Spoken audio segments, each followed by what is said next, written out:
الحمد لله وكفى والصلاة والسلام على من لا نبي بعده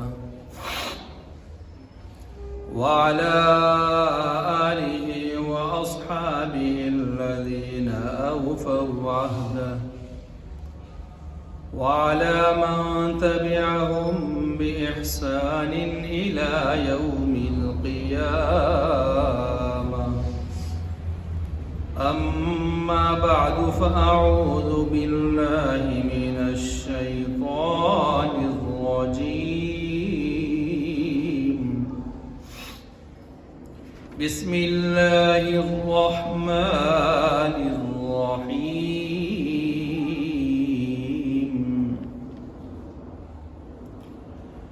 لقد من الله على المؤمنين إذ بعث فيهم رسولا من أنفسهم يتلو عليهم آياته ويزكيهم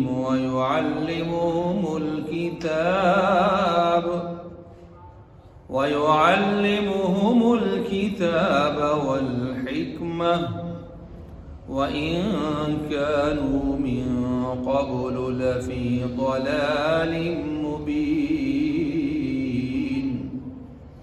آمنت بالله صدق الله ومولانا العظيم وصدق رسوله الكريم ونحن على ذلك لمن الشاهدين والشاكرين والحمد لله رب العالمين. محترم المقام واجب الاحترام حضرات سامعین کرام، آج کی جمعہ کی اس نشست میں قرآن مجید فرقان حمید سے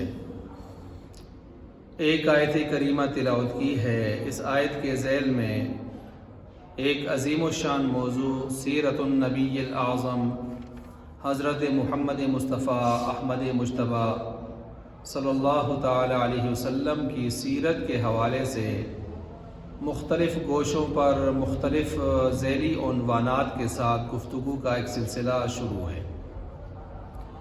گزشتہ جمعہ آپ حضرات کے سامنے گفتگو کرتے ہوئے میں نے چند ذیلی عنوانات آپ کے سامنے رکھے تھے. آج کی نشست میں ان ذیلی عنوانات پر گفتگو کا سلسلہ انشاءاللہ چلایا جائے گا. وہ ذیلی عنوانات کون سے تھے؟ تو ان ذیلی عنوانات میں ایک عنوان تو وہی نبی اور مذہب کی ضرورت و اہمیت. دوسرا ذیلی عنوان جو تھا وہ آپ کے سامنے میں نے جو رکھا تھا وہ ذیلی عنوان نبوت محمدیہ پر دلائل. اور تیسرا ذیلی عنوان وہ تھا آپ علیہ الصلوۃ والسلام کے اوپر اترنے والا قرآن مجید، آسمانی کتاب قرآن مجید کے الہامی اور حق ہونے کے دلائل. چونکہ سیرت کے حوالے سے جب گفتگو کی جاتی ہے تو یہ ساری چیزیں، یہ ساری معلومات یا یہ سارے جوابات، سوالات و جوابات سمٹ کر سیرت کے عنوان کے نیچے آ جاتے ہیں. گزشتہ جو آپ کے سامنے گفتگو ہوئی اس میں بھی اسی طرح کی چند چیزیں آپ کے سامنے رکھی گئی اور پھر یہ کہا گیا کہ آئندہ جمعہ انشاءاللہ ان ذیلی عنوانات پر گفتگو ہوگی. چنانچہ آج سب سے پہلے میں نبوت محمدیہ پر دلائل دوں گا، نبوت محمدیہ کے حق ہونے پر دلائل دوں گا، اور پھر اس کے بعد قرآن کریم کے الہامی اور حق کتاب ہونے پر دلائل دینے کے بعد تیسرا عنوان وقت رہا تو آپ کے سامنے رکھوں گا اور وہ ہوگا وہی نبی مذہب کی ضرورت و اہمیت. سب سے پہلا جو عنوان ہے کہ آپ علیہ الصلوۃ والسلام کو اللہ تعالیٰ نے آخری نبی آخری رسول بنا کر بھیجا ہے. آپ علیہ الصلوۃ والسلام خاتم النبیین والمرسلین ہیں. آپ علیہ الصلوۃ والسلام کے بعد اب قیامت کی صبح تک نہ کوئی نیا نبی نہ کوئی رسول کسی بھی صورت میں کسی بھی لحاظ سے نہیں آ سکتا. حضرت عیسیٰ علیہ السلام بھی تو جو تشریف لائیں گے تو وہ اپنی جگہ نبی اور رسول صاحب کتاب صاحب شریعت نبی تھے، لیکن جب تشریف لائیں گے اس امت میں تو وہ بحیثیت امتی ہی یہاں پر شریعت محمدیہ ہی کے پھیلاؤ اور اعلاء کے لیے تشریف لائیں گے.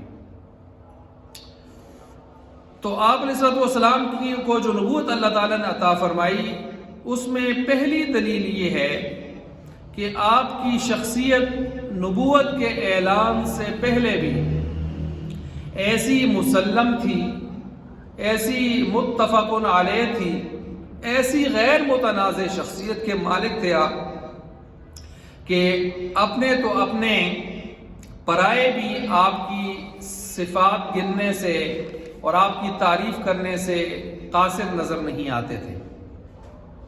چاہے آپ کے قبیلے کے لوگ ہوں یا دوسرے قبیلے کے لوگ ہوں، چاہے وہ جس رنگ میں بھی ہوں، آپ علیہ الصلوۃ والسلام کی شخصیت ہر شخص کے ہاں قابل اعتماد، قابل اعتبار، واحد شخصیت آپ ہی کی تھی. ورنہ یہ معاشرہ تو ایسا تھا کہ بھائی بھائی پر اعتبار کرنے کو تیار نہیں تھا. والدین اپنی اولاد پر، اولاد اپنے والدین پر اعتبار اور اعتماد کے قابل ان کو نہیں سمجھتے تھے. جفا کشیاں عام تھیں، ظلم و جور عام تھا، جس کی لاٹھی اس کی بھینس والا قانون چل رہا تھا. ہر پاورفل آدمی اپنے سے کم تر لوگوں کو دبانے اور مغلوب کرنے کے اور ان کو لوٹنے کے چکر میں تھا. لیکن اگر کسی شخصیت کے اندر اس کی ذاتی خداداد صلاحیتیں اللہ نے جو اس کو ودیت کی ہوں کہ جن کو دیکھ کر اپنے تو اپنے پرائے بھی بول اٹھیں کہ واقعی اس جیسی شخصیت روئے زمین پر کوئی نہیں ہے، تو وہ شخصیت صرف آپ ہی کی تھی. اب اسی وجہ سے نبوت اور رسالت کا تاج پہننے سے پہلے بھی گیا گزرا معاشرہ جس کا کچھ تعارف میں نے بھی کروایا، وہ بھی آپ کو الصادق الامین کے نام سے یاد کرتا تھا. اب آپ جیسے الصادق الامین کے جن کی صداقت اور امانت کا اعتراف اپنے اور پرائے اور دشمن بھی کریں تو پھر آپ ہی اس قابل تھے کہ اللہ تعالیٰ آپ کو انسانوں میں چن کر آپ کو صرف نبی اور رسول ہی نہیں بلکہ سارے نبیوں اور رسولوں کا امام بناتے. جو صفتیں آپ میں تھیں، جو عادات آپ میں تھیں، تو آپ نے اگر نبوت اور رسالت کا پھر دعویٰ کیا 40 سال کی عمر میں، 40 سال کی عمر مکمل کرنے کے بعد آپ نے سب کو وہاں پر بہت سارے وہاں کے مشرکین مکہ کو اکٹھا کیا اور اعلان کیا فقد لبثت فیکم عمرا من قبلی، کہ ایک زمانہ 40 سال کا تم نے گزارا ہے، تم نے مجھے کیسے پایا؟ تو سب نے یک زبان ہو کر کہا کہ آپ میں سوائے سچائی کے ہم نے کچھ نہیں دیکھا. یعنی سچائی اور امانت ہی آپ خوگر تھے. سچائی اور امانت یہ آپ کے مزاج میں کوٹ کوٹ کے بھری ہوئی تھی. تو یاد رکھیں انسان کے اندر اللہ تعالیٰ نے جو کوالٹیز رکھی ہیں، جو اس کی عظمت کے نشان اور باعث سب اسباب رکھے ہیں، ان میں یہ 2 سبب بہت خاص ہیں. ایک امانت داری، امین ہونا، اور ایک سچائی. کہ انسان اپنے قول میں، فعل میں سچا ہو اور اپنے کردار کا پکا ہو، امانت دار ہو. آج معاشرے میں ہمیں جو افسردگی، پریشانیاں اور حقوق کی پامالی جو نظر آتی ہے، تو اس کے اسباب میں سے ایک سبب ہمیں یہ بھی نظر آتا ہے کہ سچ مفقود ہو گیا ہے. ہر ایک آدمی جھوٹ بولنے کو اپنا وتیرہ بنا چکا ہے، جھوٹ سے اپنی جان بچانے کو اپنا وتیرہ بنا چکا ہے، جھوٹ بول کر اپنی دنیا بنانے اور بسانے کے چکر میں بیٹھا ہوا ہے. تو جھوٹ ایک ایسا گناہ ہے، بظاہر تو یہ ایک ہی گناہ ہے، لیکن یہ گناہ صرف اس شخص کی زندگی کو ہی ویران نہیں کرتا، اس سے متعلقہ اس کے گھر کے افراد ہوں جن کی ذمہ داریاں اس سے منسلک ہوں یا اس سے متعلق ہوں، یا اس کے معاشرتی ذمہ داریاں جو اس سے متعلق ہوں، یا ریاستی ذمہ داریاں جو اس سے متعلق ہوں، یا محکمانہ ذمہ داریاں جہاں یہ نوکری اور ملازمت کر رہا ہے وہ اس سے متعلق ہوں، یہ جھوٹ کی بری صفت اس کو ہر جگہ تباہی اور بربادی کا سبب یہی چیز بنتی ہے۔ جب انسان سچائی پہ آتا ہے تو سچائی پھر ان سارے شعبوں کے اندر اس کے کردار کو زندہ کرتی ہے، اور اس سے لوگوں کے صاحب حق کو اس کا حق ملتا ہے، ہر ایک کے ساتھ انصاف اور عدل و انصاف کا سلسلہ قائم ہوتا ہے۔ تو سچائی یہ ایک بہت بڑی صفت ہے، اس لیے فرمایا مومن میں اور چیزیں گناہ جمع ہو سکتے ہیں لیکن مومن جھوٹ بولے، یہ جھوٹ والی صفت اس میں کیسے جمع ہو سکتی ہے؟ تو جو سچ یہ بہت بڑی اللہ کی نعمت ہے، اور سچے اللہ تبارک و تعالی اللہ ومن اصدق من اللہ قیلا ومن اصدق من اللہ حدیثا، اللہ سے سچا کون ہو سکتا ہے؟ اللہ فرماتے ہیں سب سے سچا میں۔ پھر سچے کون؟ اولئک الذین انعم اللہ علیہم من النبیین والصدیقین والشہداء والصالحین، نبیوں کے اتباع کرنے والے صدیقین سچے لوگ، اور خود نبی تو ظاہر بات ہے بطریق اولا بدرجہ اتم وہ سچے لوگ، اور آپ علیہ السلام کو الصادق الامین، سچا اور امانت دار خود اپنے اور پرائے بھی کہہ رہے ہیں۔ اور سچے کون؟ اللہ کا قرآن کہتا ہے اولئک هم الصادقون، اللہ کے نبی کے سارے صحابہ صادق سچے، اور سچے کس اعتبار سے؟ ہر لحاظ سے، آپ نے عادت شریفہ کے لحاظ سے بھی سچے، کردار، قول، اقوال، ہر لحاظ سے سچے۔ من المؤمنین رجال صدقوا ما عاهدوا اللہ علیہ، جب میدان میں ہوتے ہیں دشمن کی تلواریں اور تیر ان کے اوپر برس رہے ہوتے ہیں، اس حالت میں بھی وہ جو وعدہ اللہ سے اپنی جان اللہ کے نام پر دینے کا کر چکے ہوتے ہیں، ان وعدوں کو سچا کر دکھاتے ہیں، پیٹھ نہیں دکھاتے، سچے ہوتے ہیں، اپنے وعدوں کو سچا کر دکھاتے ہیں، ایسے سچے۔ اچھا، اسی طرح تو میں عرض کر چکا کہ نبوت محمدیہ پر پہلی دلیل میں نے دی کہ اپنے پرائے سبھی ہی نبوت اور رسالت کا تاج پہننے سے پہلے ہی آپ کو الصادق الامین کے نام سے یاد کرتے تھے، تو آپ ہی اس قابل تھے جب آپ نے نبوت اور رسالت کا دعویٰ کیا تو عقلاً بھی پھر آپ سے زیادہ سچا اور امانت دار صرف عرب میں ہی نہیں روئے زمین پر کوئی نہیں تھا، اور نبوت کا سلسلہ تو جاری تھا، بند نہیں ہوا تھا۔ تو آپ نے جب نبوت کا اعلان کیا تو لا محالہ عقل و دانش بھی یہی کہتی ہے کہ آپ علیہ السلام ہی اس وقت ساری کائنات میں نبی اور رسول ہونے کے ہی نہیں، خاتم الانبیاء اور مرسلین ہونے کا اور شرف حاصل کرنے کا تاج پہننے کے آپ ہی اہل تھے۔ یہ میں نے پہلی دلیل مکمل کی کہ آپ علیہ السلام کے نبوت اور رسالت کے برحق ہونے پر میں نے پہلی دلیل ابھی مکمل کی ہے۔ دوسری دلیل کہ آپ علیہ السلام نے ایسا کلام قرآن کریم کی صورت میں پیش فرمایا، ایسا کلام ربانی، کلام معجز قرآن کی صورت میں کہ جس کا مقابلہ کرنا تو دور کی بات، اس کی پورا قرآن لانے سے قاصر تو ہیں ہی ہیں، اس کی 10 آیتیں قرآن کریم نے چیلنج کیا نا، بِمِثْلِ هَذَا الْقُرْآنِ، اس قرآن جیسا قرآن لاؤ، نہیں لا سکتے، طرز کھا کے کہا چلو پورا قرآن نہیں لا سکتے، بِعَشْرِ سُوَرٍ مِثْلِ 10 صورتیں لے آؤ، نہیں لا سکتے، اور رحم کھایا۔ پھر قرآن نے کہا چلو فَأْتُوا بِسُورَةٍ مِثْلِ، ایک صورت لے آؤ، نہیں لا سکتے، اور طرز کھایا۔ چوتھا چیلنج آیا فَأْتُوا بِحَدِيثٍ مِثْلِ، چلو ایک آیت لے آؤ، اس قرآن کی آیات کی طرح ایک آیت لے آؤ۔ 6200 کچھ آیات ہیں، تم 6200 کچھ آیات نہیں لا سکتے، تم 10 صورتیں ایک صورت نہیں لا سکتے، چلو ایک آیت لے آؤ، والعصر والضحى واللیل اذا سجا، یا ایھا المزمل، یاسین، چلو ایک آیت لے آؤ، نہیں لا سکے، قیامت کی صبح تک نہیں لا سکتے۔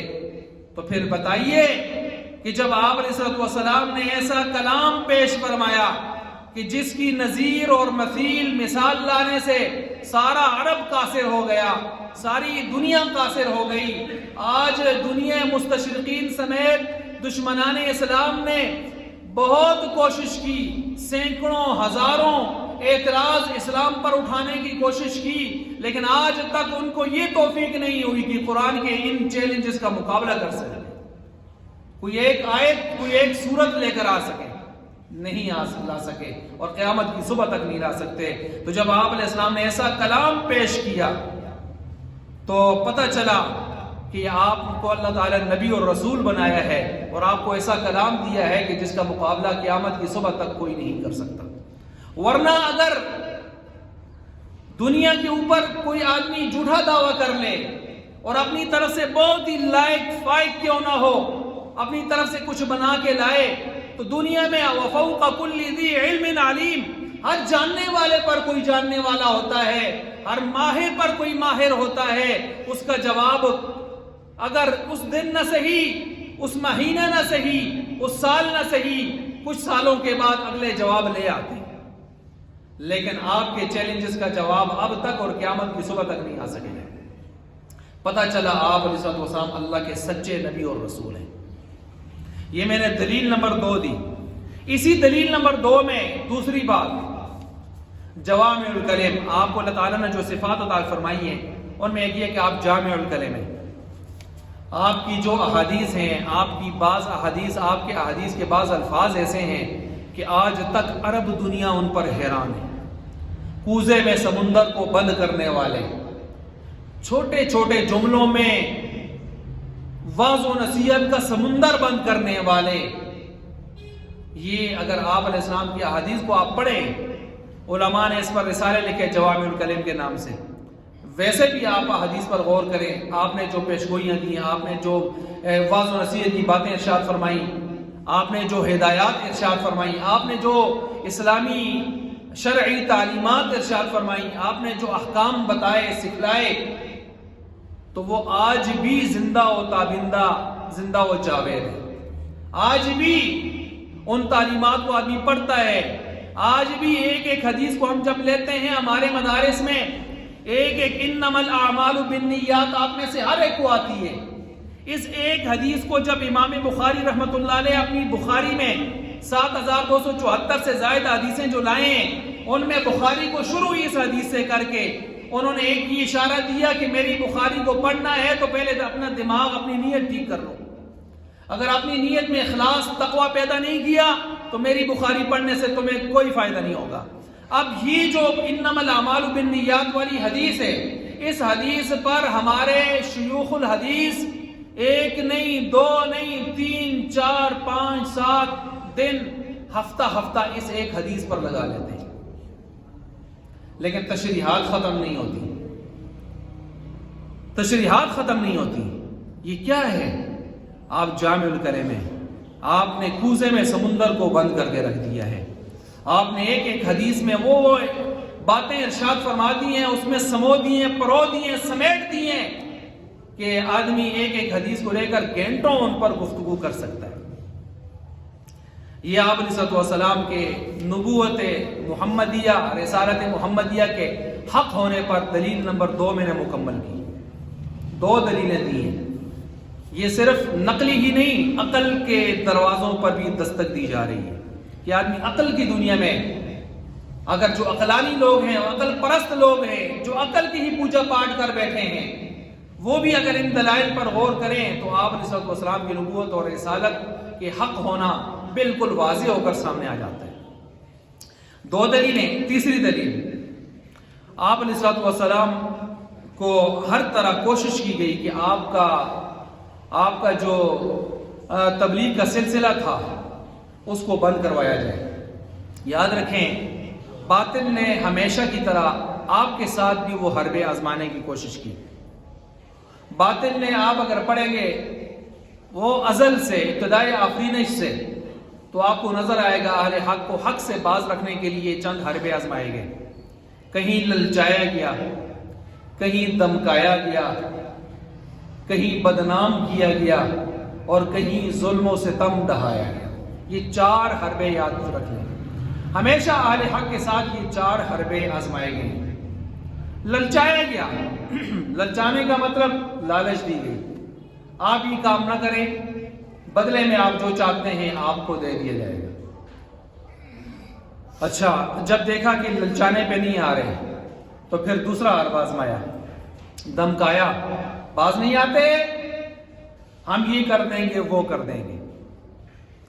پھر اس کے بعد دیکھا یہ حربہ بھی کام نہیں آیا تو اس کے بعد تیسرا حربہ شروع کر دیا, بدنام کرنا شروع کر دیا کہ لوگ قریب ہی نہ جائیں, لوگ قریب ہی نہ جائیں, لوگ نفرت ان کے دل اور دماغ میں بیٹھ جائے, لوگ اس کی بات ہی نہ سنیں. اچھا, جب یہ حربہ بھی دیکھا کہ کارگر ثابت نہ ہوا تو اس کے بعد پھر ظلم و ستم ڈھانے کی پوری کوشش کی گئی. ظلم و ستم ڈھانے کی پوری کوشش کی گئی. اب دیکھ لیں, میں پیچھے باقی انبیاء کے حوالے سے اس نقطے کو تفصیل کا وقت نہیں کہ میں کھولوں. میں نے چونکہ آپ علیہ السلام کی نبوت محمدیہ سے متعلق گفتگو کا سلسلہ شروع کر رکھا ہے تو اب میں مثالیں دیتا ہوں, ایک مثال, زیادہ مثالوں کا وقت بھی نہیں ہے. میں نے کیا کہا, للچانا. کیا میرے اور آپ کے نبی, ساری کائنات کے نبی محمد عربی صلی اللہ علیہ وسلم کو یہ پیشکشیں نہیں ہوئی تھیں کہ اگر آپ اپنی نبوت اور رسالت کا یہ مقصد تبلیغ کا کام چھوڑ دیں, لوگوں کو یہ کہنا چھوڑ دیں کہ لا الہ الا اللہ, اللہ ہی سے ہوتا ہے, اللہ ہی ساری کائنات کے خالق ہیں, مالک ہیں, رازق ہیں, وہی ساری کائنات کو چلا رہے ہیں, وہی مدبر ہیں, متصرف ہیں, قادر ہیں, علیم بذات الصدور ہیں, قادر مطلق ہیں. یہ دعوتیں چھوڑ دیں, یہ دعوت چھوڑ دیں. ہمارے 360 کی نفی, بتوں کی نفی چھوڑ دیں. لات, منات, عزا, حبل جیسے بتوں کے بارے میں بولنا چھوڑ دیں.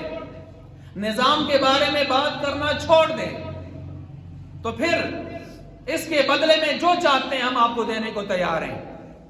سرداری چاہتے ہیں تو مکہ کا سردار بنا دیتے ہیں. مالداری چاہتے ہیں تو آپ کے قدموں میں مکہ کا مال نچھاور کر دیتے ہیں, ڈیر لگا دیتے ہیں. حسن چاہتے ہیں تو آپ اشارہ کیجئے, سب سے حسینہ جمیلہ آپ کے سامنے حاضر. اور ایک بدبخت نے آ کے کہا, اگر خدا نخواستہ, الا یعوذ باللہ, معاذ اللہ, نقل کفر نہ باشد, کہ اگر ذہنی کوئی توازن کا مسئلہ ہے تو ہم سب مل کر علاج کروانے کو تیار ہیں. یہ گفتگو آپ علیہ السلام سے کرنے والوں نے کی, لیکن آپ علیہ السلام نے ان کے للچانے کا جو حربہ تھا اس کو اپنے پاؤں کے نیچے رون ڈالا. تم میرے دائیں ہاتھ پہ سورج لا کے رکھ دو, بائیں پہ چاند لا کے رکھ دو, ٹھوکر مارتا ہوں میں تم. یہ کیا چیزیں ہوتی ہیں؟ آپ علیہ السلام کو تو اللہ تعالیٰ نے آفر کی تھی, چاہیں تو احد پہاڑ کو سونے کا بنا کے ساتھ کر سکتے, چاہیں تو میں آپ کے لیے زمین کے خزانوں کا منہ کھول دوں. اور آپ علیہ السلام نے فرمایا, اے اللہ, سب کچھ تیری محبت میں, تیری رضا کی خاطر چھوڑتا ہوں, قربان کرتا ہوں. میں تو چاہتا ہوں کبھی کچھ ملے تیرا شکر ادا کروں, کبھی نہ ہو فقر و فاقہ میں آؤں تو تیری طرف روؤں, گڑ گڑاؤں, عاجزی کروں, زاری کروں. میں تو ایسی زندگی چاہتا ہوں. آپ علیہ السلام نے فرمایا, میری مثال تو راہ چلتے مسافر کی ہے, اور راہ چلتے مسافر کی طرح بنو. آپ نے تو یہ دعا کی ہے, اللہ مجھے زندہ رکھ تو مسکینوں میں, مجھے موت دے تو مسکینوں میں, مجھے اٹھا تو مسکینوں میں. آپ نے تو فرمایا میری امت کے غریب مسکین امیروں سے 500 سال پہلے جنت میں چلے جائیں گے. آپ وہ ہستی ہیں. بہرحال میں تو ابھی دلائل دے, یہ تو درمیان میں واقعات آ رہے ہیں. میں تو آپ کے سامنے دلیل نمبر 3 رکھ چکا ہوں کہ آپ علیہ السلام کو بھی للچانے کی کوشش کی گئی, میں نے مثالیں دے دی, لیکن آپ نے پاؤں کی ٹھوکر سے اڑا دیا. جب انہوں نے دیکھا دشمنان اسلام نے کہ اس سے بات نہیں بنی, اب وہ حربہ نمبر 2 پہ آئے, کہنے لگے نہیں تو پھر ایسی کی تیسی ہو جائے گی, یوں سے وہ ہو جائے گا. اور آپ علیہ السلام کے سامنے بھی ایسے باتیں کرتے, اور آپ کے اب چچا ابو طالب سے آ کر دھمکیاں لگاتے، ہم یوں کر دیں گے وہ کر دیں گے، اور بیت اللہ میں نماز پڑھتے ہوئے آپ پر اونٹ کی اوجڑی ڈالتی۔ بیٹی نے آ کے کھینچ کے اتاری اور آنکھوں سے آنسو روان تھے اس کے، تو آپ نے فرمایا پریشان نہ ہو، تیرے بابا کا دین ایک دن کچے پکے گھر میں پہنچ کر رہے گا۔ اور ایک صحابی بعد میں صحابی بنے، وہ کہتے ہیں میں ان سرداروں کو دیکھ رہا تھا، 10 بدبختوں کو جو آپ پر اوجڑی پھینک رہے تھے، میں ہاتھ نہیں پہنچتا تھا ورنہ میں، اور پھر میں نے دیکھا نا بدر میں کٹے ہوئے مردار لاشیں ان کے پڑے تھے۔ آپ علیہ السلام نے سارا کچھ برداشت کیا۔ اچھا، یہ حربہ نمبر 2 تھا، کیا تھا؟ دھمکیاں لگانا، یوں کر دیں گے وہ کر دیں گے، آپ کو سامنے بھی آ کر اور ابو طالب سے آ کر بار بار ہم یوں کر دیں گے، روک دیجئے ان کو۔ جب دیکھا بات تو اس سے بھی نہیں رکی، معاملہ چل رہا ہے، ابھی بھی تبلیغ دعوت و تبلیغ کا سلسلہ آگے بڑھ رہا ہے، تو پھر اس کے بعد تیسرا حربہ نمبر 3 آزمایا انہوں نے۔ حربہ نمبر 3 میں نے کیا بیان کیا تھا؟ بدنام کرنا۔ اب بدنام کرنے پہ آ گئے۔ بدنام کیسے کرنے پہ آئے؟ یہ ابو لہب جو آپ کا چچا تھا، یہ بدبخت اپنے ساتھ چند مسٹنڈوں کو لے کر یہ پیچھے جاتا، آپ جہاں دعوت دیتے یہ پیچھے سے جا کے اشارے کرتا، کہتا ہے نہیں ان کی بات مت سنو، یہ ہمارے بھتیجا ہے، تھوڑا سا مسئلہ ہے، آپ دائیں ہو بائیں ہو جاؤ۔ استغفر اللہ العظیم، میرا نبی بات کرتے اور پیچھے سے وہ اشارے کرتا، وہ بدبخت۔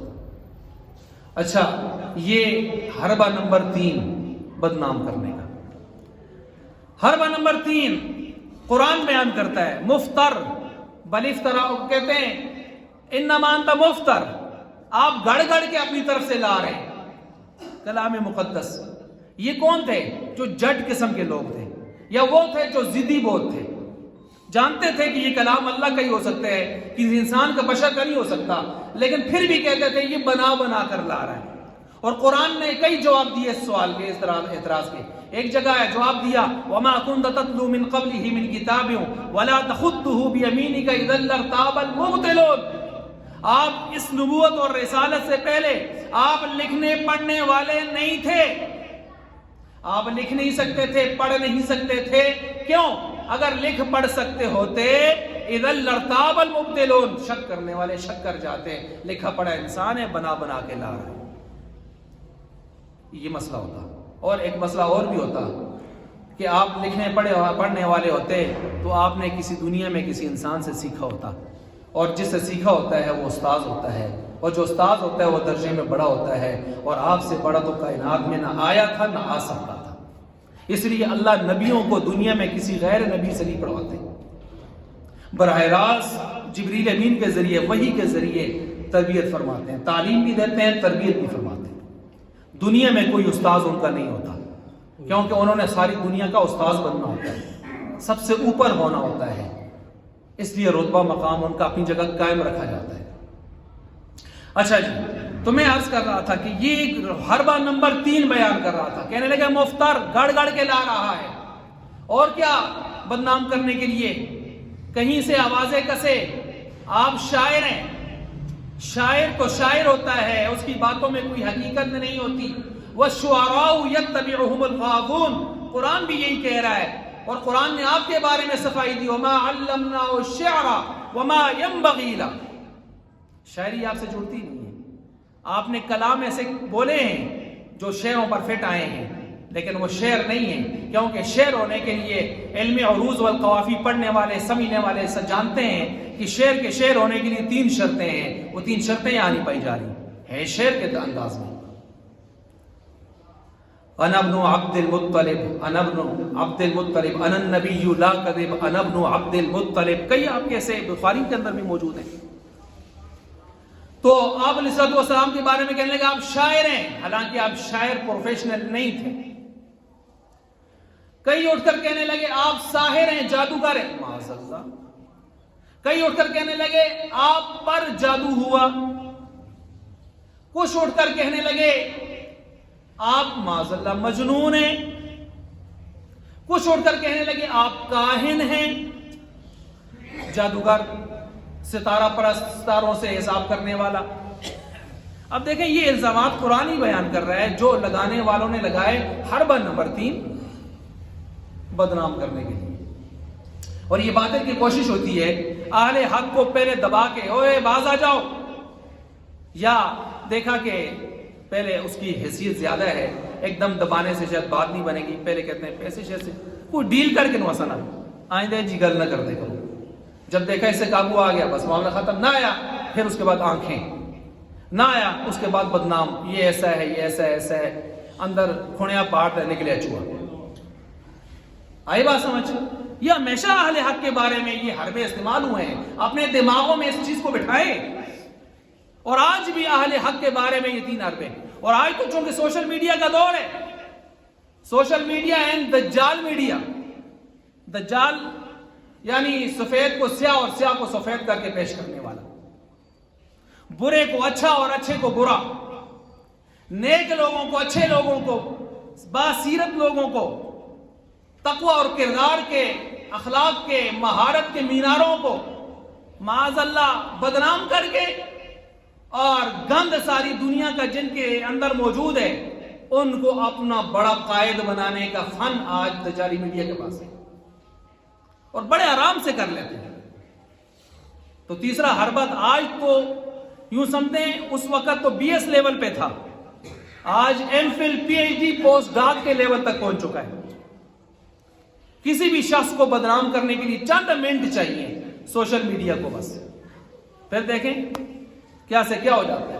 اس کی 50 سال کی بنی بنائی ساکھ، اس کا امیج، اس کا سٹیٹس، اس کا اسلامی تشخص خاک میں ملا کے رکھ دیا جاتا ہے. پھر سچ آتے آتے وہ آتا ہے، سچ آنے کوڑ ملک ہو دیا چھوڑ دے. پھر کیا ہوتا ہے آخر میں جا کے؟ وہ جریج کا واقعہ آپ نے سنا ہوگا، جس کو ماں نے آواز دی تو اس نے جلدی بولا نہیں، نماز میں تھے. وہ ماں کوئی غسیلی تھی، اس نے کہا جا تجھ پر کوئی پیش ہو. تو ایک عورت بدکار وہ کہیں اور سے منہ کالا کر کے، اور جب بچہ پیدا ہوا تو لوگوں نے کہا یہ کدھر سے؟ تو اس نے کہا یہ جریج ہے. جریج کو لوگوں نے مار مار مار مار کے اس بیچارے کا برا حال کر دیا. پھر اس کے بعد تو اس نے توبہ استغفار جو بھی تھا اللہ تعالیٰ نے معافی دی. اور پھر وہ بچہ بولا. 11 بچے ایسے ہیں جو بچپن میں بولے ہیں، جن کا ذکر کتابوں میں جا بجا ملتا ہے. ایک تو حضرت جو ہے عیسیٰ علیہ السلام ہے، ایک حضرت یوسف علیہ السلام کی پاکدامنی کے لیے بچہ بولا ہے وغیرہ. ایک وہ جو اس کا آپ علیہ السلام نے ذکر کیا، وہ بچہ جو دودھ چھوڑ کے عورت ایک باندی کو پٹائی ہوتے ہوئے دیکھ کر بول رہا تھا. جب بھی ایک باندی کو کھینچ کے لے کے جا رہے تھے اور کہہ رہے تھے تم نے چوری کی، تم نے بدکاری کی. وہ کہتی تھی نہ میں نے چوری کی، نہ میں نے بدکاری کی. تو ماں اپنے بچے کو دودھ پلا رہی تھی، اس نے اس باندی کا جو حال دیکھا تو کہنے لگی میرے بچے کو اس کی طرح نہ بنانا. تو اس بچے نے یوں دودھ چھوڑا، ایسے دیکھا، کہنے لگا اللہ مجھے اس کی طرح بنانا. ماں نے کہا ایک تو بولا بچہ شیرخوار بولا، پھر کیا بولا؟ تھوڑی پھر کیا دیکھا؟ ایک آدمی بڑے جاہ و جلال میں، غرور و تکبر میں، اپنے شاہانہ انداز سے لش پش دائیں بائیں سکوٹی دائیں بائیں جا رہے تھے. دیکھ کر آج کل جیسے ماؤں کے منہ میں رال ٹپکتی ہے، پروٹوکول دیکھ کر مڑا پوتر بیا جی بن جاؤ ہے، یہ نہیں رہتے نا حلال دے کر ہم دے. اس نے کہا ایسا ہو تو بچے نے ایسے دیکھے کہا اے اللہ مجھے اس خبیث کی طرح نہ بنا. اس نے کہا وہ جو یہ تھا نا اللہ کا نافرمان تھا، باغی سا تھا، سرکش تھا، شیطان تھا، جہنم کا ایندھن تھا، تو مجھے اس کی طرح بنانا چاہتی ہے ظاہری لش پش کو دیکھ کر؟ آج ہم یا معاشرے کی عورتیں بھی ظاہری لش پش کو دیکھ کر اپنے بچوں کو کہتی ہیں وہ دیکھ فلانے سن پڑے آتے ہیں، وہ دیکھو فلانے کاروبار کیتے بڑا لائق لیاقت والا آسا، وہ دیکھو 4 منزل کوٹھی بڑھا کی تھی، 2 گڑی کھلتی تھی، حلال دیا نا حرام دیا کوئی پتہ نہیں. مثالیں دیتی ہیں. یہ نہیں سکھاتی تقوی سیکھنا، حیا سیکھنا، مروت سیکھنا، اپنے پرائے کا جو ہے سب کا خیال رکھنا، اپنی پرائی چیز کا جو ہے اس کی تمیز کرنا، حلال حرام کی تمیز کرنا، دیکھنا کسی کی عزت نہ اچھالنا، کسی کی پگڑی کی نہ اچھالنا. یہ نہیں سکھا رہی، کچھ اور سکھا رہی. کھا چوری کر مزدوری، کر مزدوری کھا چوری. زرداد صاحب اللہ تعالیٰ ان کی قبر کو منور فرمائے، وہ فرمایا کرتے تھے کھا چوری کر مزدوری، کر مزدوری کھا چوری. اور تو کوئی کم ہی نہیں دنیا میں، تو تیرا پتر بنے. کھاتے ہیں اس لیے کہ صبح کمانا ہے، سوتے بھی اس لیے کہ صبح کمانا ہے، کماتے ہیں اس لیے کہ کھانا بھی ہے، رات کو سونا ہے، آرام کرنا ہے، دنیا کا سٹیٹس بنانا ہے۔ یہ کوئی خیال نہیں قبر بھی ہے، آخرت بھی ہے، آخرت کی منزلیں بھی ہیں، یہ خیال نہیں۔ یہ اللہ جزائے خیر دے تبلیغ والوں کو، علماء کو، ممبر و محراب والوں کو، خانقاہوں والوں کو، کہ وہ اللہ تعالیٰ کی وہ آواز لگاتے ہیں اور دنیا میں کچھ شعور کا قائم ہے سوچیں بھی، ورنہ زیادہ پڑھنے سے بھی کوئی پار نہیں لگتا۔ ہم نے بڑے بڑے پی ایچ ڈی ڈاکٹروں کو دیکھا ہے، بیٹھے ہیں، نشستیں ہوتی ہیں ان کے ساتھ۔ ہم نے بڑے بڑے پوسٹ ڈاک والوں کو بھی دیکھا ہے، ہم نے بڑے بڑے 21 گریڈ کے آفیسروں کو بھی بیٹھ کر پرکھا ہے، اندر سے کورے جاہل ہوتے ہیں، کوئی پتہ نہیں ہوتا اسلام کے بارے میں، کوئی مذہب کے بارے میں پتہ نہیں ہوتا، کوئی قبر آخرت کے بارے میں پتہ نہیں ہوتا۔ یہ چیزیں تو معیار نہیں ہے ہمارے لیے آخرت کا۔ تو میں حربہ نمبر 3 بیان کر رہا تھا کہ یہ الزامات آپ کے اوپر لگائے گئے، بدنام کرنے کی کوشش کی گئی، لیکن الحمدللہ آپ کا دین پھیلتا رہا اور وہ دین آج دنیا کے کونے کونے تک دین اسلام شریعت محمدیہ کی صورت میں پہنچ چکا ہے۔ یہ حربہ نمبر 3 تھا۔ حربہ نمبر 4 بھی آزمایا، جب دیکھا کہ بدنام کرنے سے بھی بات نہیں بنی بلکہ تعداد صحابہ کی بڑھتی گئی، اور اللہ بھی کہتے ہیں فی قلوبہم مرض فزادہم اللہ مرضا، صحابہ کی تعداد بڑھتی ہے، منافقوں کے دل میں آگ لگتی ہے۔ فزادہم اللہ مرضا، میں اور زیادہ آگ لگاتا ہوں، ان کی تعداد کو بڑھاتا ہوں۔ لیغیظ بہم الکفار، حضور علیہ السلام نے جو کھیتی لگائی محنت سے، اس کھیتی میں بڑھوتری دیکھ کر کفار کو بڑی آگ لگتی ہے، جلاؤں گا اس کے ذریعے سے کفار کو۔ امام مالک نے اسی آیت کو کوٹ کر کے کہا صحابہ کا دشمن، صحابہ کے ایمان کا انکار کرنے والا، وہ مسلمان نہیں ہو سکتا، وہ پکا کافر ہے۔ اسی آیت کو کوٹ کر کے کہا۔ تو یہ میں نے آپ علیہ السلام کے نبوت اور رسالت کے حق ہونے پر میں نے دلیل نمبر 3 ابھی آپ کے سامنے مکمل کی ہے۔ آپ دیکھیں، بلکہ مکمل بھی نہیں ہوئی۔ دلیل نمبر 3 میں آپ علیہ السلام کو چوتھا حربہ استعمال کر کے آپ کے خلاف، آپ پر ظلم و ستم ڈھایا گیا، آپ کے دندان مبارک شہید ہوئے، آپ کی لوہے خود کی کڑیاں ٹوٹ کے چہرے میں گھس گئیں، آپ ایک کھڈے میں گر گئے، آپ کا جسم لہولہان طائف کی وادیوں میں ہوا، اور آپ کے 256 سے زیادہ صحابہ کی لاشیں تڑپیں مختلف جنگوں کے اندر۔ یہ سارا کچھ آپ نے بچیوں کی طلاقیں برداشت کی، آپ نے اپنے اوپر ہونے والے ایسے ظلم و ستم جن کو اپنی بیان کرتے ہوئے کانپ جاتا ہے، آپ نے وہ سارا کچھ برداشت کیا۔ آپ نے شعب ابی طالب میں 3 سال سوشل بائیکاٹ برداشت کیا۔ بھائی شعب ابی طالب آج بھی جائیں آپ مکہ سے اس طرف مدینہ کی سائڈ پر، آپ شعب ابی طالب کو دیکھیں ذرا، آپ تھوڑا سا تصور قائم کریں۔ 3 سال کا عرصہ ہے، 3 گھنٹے نہیں، 3 دن نہیں، 3 مہینے بھی نہیں، 3 سال کا عرصہ ہے۔ اور اس میں ہوا کیا ہے کہ سارے قریش مکہ نے سوشل بائیکاٹ کیا ہے۔ سوشل بائیکاٹ کا مطلب ہے نہ کچھ لیں گے، 1 روپے کی چیز نہ دیں گے۔ اب انسان ہے، دنیا میں کھاتا ہے، پیتا ہے، معاملات مسائل ہوتے ہیں، سوشل بائیکاٹ۔ اور اس سوشل بائیکاٹ میں آپ اور آپ کے ماننے والے ہی نہیں ہیں، آپ کے رشتہ داری کا دم بھرنے والے، رشتہ داری کے آر میں، خار میں، رشتہ داری کے تقدس میں، جو ابھی تک اسلام بھی قبول نہیں کیا، وہ بھی آپ کے ساتھ آ گئے، سوائے ابو لہب بدماش کے، اس کو چھوڑ دیں، باقی آ گئے رشتہ داری کی وجہ سے آپ کے ساتھ، اور آپ ایک غار میں چلے گئے۔ اب ذرا اندازہ کریں، سعودیہ کی گرمی ہو، 48، 50، 55 درجے کی گرمی ہو، اور کھانا پینا باہر سے، راشن واشن سب کچھ سپلائی بند، اور پتے کھا کھا کے گزارا۔ اور اس میں صرف آپ ہی نہیں ہیں، اس میں بچے ہیں، اس میں مرد و زن ہیں، اس میں وہ ہیں جنہوں نے اب تک بھی کلمہ بھی نہیں پڑھا، اور ان سب کو آپ اس بند جگہ میں گرمی میں 3 سال تک کتنی راتیں آئیں، کتنے دن آئے، نہ لائٹ، نہ پنکھا، نہ اے سی، نہ سہولت، نہ کھانا پینا، ہر ایک کو اپنی جگہ تسلی میں رکھنا، جوڑ کے رکھنا۔ اللہ کی قسم آپ جیسا کوئی نہیں ہو سکتا۔ میں اور آپ کو اپنے چند بچوں کو اپنے دو چار بچوں کو ایک دن کا کھانا نہ دے سکیں، دوسرے دن میں وہ ان کو مطمئن نہیں کر پائیں گے. 100 ترغیبیں دیں، 2-4 دن فروٹ نہ لائیں، 5ویں دن کہیں گے کی گل ہے تنگ لوگ ہیں، ان کو مطمئن نہیں کر پائیں گے کہ فروٹ نہیں لا سکتے، مسئلہ یہ ہے. کر سکتے ہیں میں جو باتیں کر رہا ہوں. میرے نبی، آپ کے نبی، ساری کائنات کے نبی نے 3 سال تک اپنے اوپراؤں کو اس جگہ میں جہاں دنیا کی کوئی آسائش نہیں تھی مطمئن رکھا ہے. یہ ظرف انہی کا تھا، یہ جگر انہی کا تھا، یہ جگر گردہ انہی کا تھا، واقعی یہ برداشت اور تحمل انہی کا تھا. تو پھر آپ ہی ساری کائنات کے نبی ہی نہیں بلکہ خاتم الانبیاء والمرسلین کا تاج پہننے کے لائق تھے. تو یہ میں نے آپ علیہ السلام کی ختم نبوت، آپ کے نبوت اور رسالت کے حق ہونے پر 10 دلائل دینے تھے، ابھی چل رہے ہیں. میں نے 3 دلیلیں مکمل کی ہیں، انشاءاللہ باقی دلائل اگلی نشستوں میں آئیں گے. وآخر دعوانا الحمدللہ.